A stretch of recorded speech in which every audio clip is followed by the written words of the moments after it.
Hi creatives, welcome back to the channel. Here on A2C Academy, we talk about how to build a business that really works for you, so you have more freedom to create and work on the projects that you love. When I first started my creative business, I knew SEO was something I need to focus on, but I just found it so hard to know what to start with. Like, if you read any article on SEO, which I'm sure you've already done, there's so many tips and it's constantly changing. And Google is coming with new releases for what they're actually caring about for your website to rank. So in this video, I want to break down the things that I think are most important for creatives specifically. I've done a lot of trial and error from my own site, and these are going to be things that have worked for me.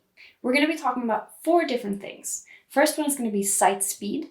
The next one is going to be backlinks, usability, and keywords. There are so many things that factor into SEO, but these are the ones that I think are most important for creatives. So let's start with site speed. When it comes to site speed, we want to think about it both from a desktop perspective and from a mobile perspective. In many respects, Google really cares the most about mobile. And so we want to make sure that we're designing both for mobile and desktop and that we're thinking about the site speed when we're doing it.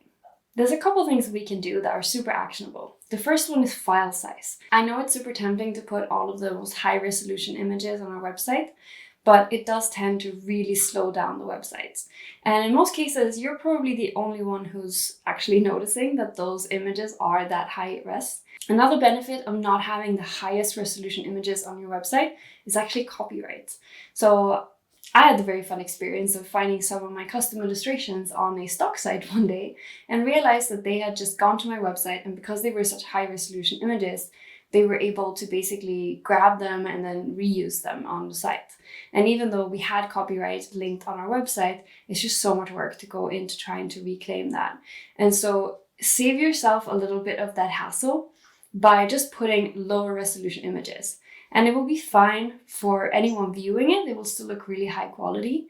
But if they're trying to blow it up on a design, it won't really work. So it's harder to steal as well. The next thing to keep in mind, beside the file size of our specific images, is to think about things like transitions, animations. We all want to build sites that feel impressive and that feel exciting to a potential client, but make sure that you think about how all of those choices impact your SEO, because the site speed is going to be slowed down by all of these different interactions. So choose the ones that have the most impact on the user experience and leave the rest. You can actually test your site speed by going to Pagespeed Insights from Google. And I'm going to put a link down in the description. Basically, you can plug in your URL or even the URL of competitors if you want to check it out and just see how it's performing. It will both give you a score, which is really helpful, but it will also give you lots of tips for what you can actually do to increase your site speed. And those are some things that feel very easy to achieve, like maybe they will tell you to reduce your file size, but they can also get into more technical things that you might want to talk to. Let's say if you're a developer, you can dig into them, or you might want to talk to a developer to help you out with them.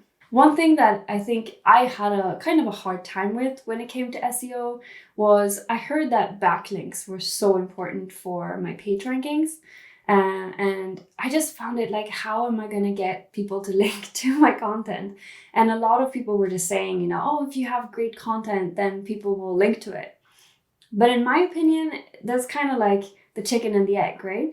Like if you're not really on Google much, if you can't really show up in the search results, no one really finds your content, so therefore no one's linking to it. And so what I found was helpful when it comes to getting backlinks is, of course, you can straight up ask someone if they want to link to it. That's one way. And in that case, I would really try to do some research on the company to make sure that your content is a really good fit for them. Maybe even make a suggestion of which blog post they could link it from, for example. But one thing that I thought was great was partnering up with other creative people that I knew and doing, let's say, guest blog posts on each other's content. You could also, let's say, do different collaborations on social media and then linking to each other's pages.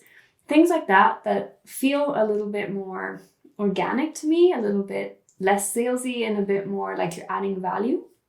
I found those to be really helpful. Another one that I liked was there's always like a chamber of commerce or these different business communities that exist in your city, and they often have directories.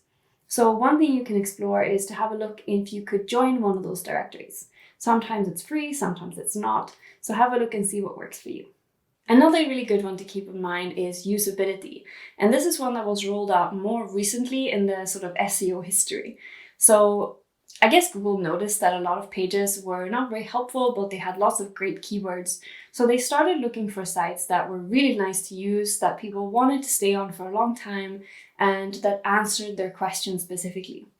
And so basically things that determine to Google how good the usability site could be is things like your bounce rate. How often are people going to the one page and then just going away from it? Are they going to the page and then clicking to learn something else? And of course, they might get all they need from that one page. But we want to make sure that our bounce rate is not too high, and we want to make sure that the page feels easy to use. I think the easiest way that we can do this is to make sure that whatever the title of the page is really answering the question that people will have when they land on that page. If they come to your homepage, it should be clear what you're offering and why you're offering it to and who you're offering it to. And if it's a page about branding, it should really answer the questions that you're intending to answer. Maybe how does branding work? What to expect from a branding project? How to get in touch? Things like that you expect someone to have. And that's just all thinking about the user journey. If you want to check in on your user experience, I think there's a couple of really smart things that you can do. The first one is to check your Google Analytics and look for bounce rate. You can look at how that bounce rate has changed over time, how it's different on mobile and desktop, for example. Could be that your desktop experience is great, but your mobile experience is very confusing. And so have a look at that. The second one is you can have a look at the different pages and see if the bounce rate is much higher from specific pages. Maybe there's one page where people are really getting it and they're getting through and they're creating that really nice user journey that you're predicting or expecting them to have.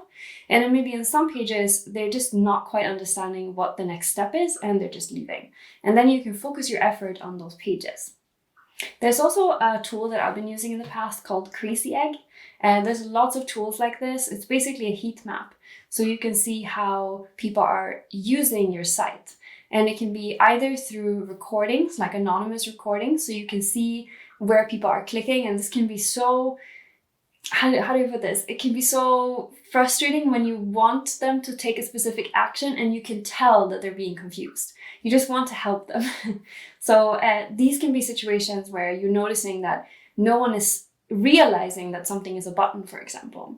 And for those cases, recordings can be really helpful. But you can also see with the heat maps and the different click maps where people are clicking, how far down the page that they're actually scrolling. So things like that can be really helpful. So I'll put a link for Crazyegg down in the description, but there's tons of them. So you can Google like heat map tools or things like that. So another really important one to take into consideration is keywords. And this is the one that I hear a lot about when you read about SEO. And when it comes to keywords, there can be a lot of strategies behind it, but I feel like the most simple one that I find easiest to use is just to think about, one, what do I actually want to get found for? So for me, it might be something like sustainable design, branding, it might be logo design, terms like that. And then what you want to do is you could go to a couple different tools and see which ones work best. So I like to use Google Keyword Planner because it's linked to Google. It will give you really good SEO statistics. And so all you have to do is plug in the keyword and it will tell you both for that specific keyword, how many people are searching for it, if it's difficult to rank for or not. But it will also tell you lots of keywords that are related to that one.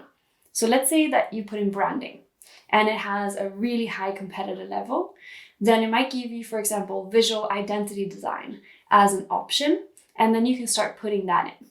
So the next tool I wanted to give you a tip about is called Answer the Public. Answer the Public is a super smart tool because it's basically like Google Keywords, but it's just based on questions that people have. So people tend to Google for questions. You know, if you're wondering something, you could say, how do I design a logo? And then let's say you can do a blog post that answers that question. And that bakes in the whole question as a keyword sort of search term. So that will make it a lot easier for you to rank for it because it's specifically answering that question. So Answer the Public is a really great free tool. Okay, so now that you have your search terms and your keywords, what are you going to do? I think the easiest thing to do is to try to think about how you can bake them into the name of the page, or so the URL essentially, or into page titles. Now, you can bake them into the text itself. That's also really helpful, but Google will always be looking for those titles. So try to find natural ways to put them in. You don't want to be doing keyword stuffing or things like that, because it doesn't really help with the user experience. And so focus on where it feels natural. And one way that I've been able to do that with my own website is, rather than just having, let's say, one page where I talk about my process or my services, if you've been following when I've been building my portfolio, I actually have a full page for each service.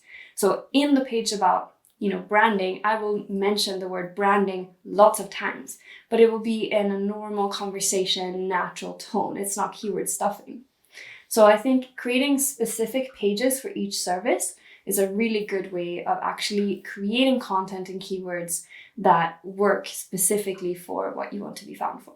I hope this was helpful. I know that SEO can be kind of an overwhelming topic, and I'm by no means an expert. This is just everything that worked for me. So if you have any comments on tips that you'd like to share with people that has really worked for you, make sure to leave a comment down below.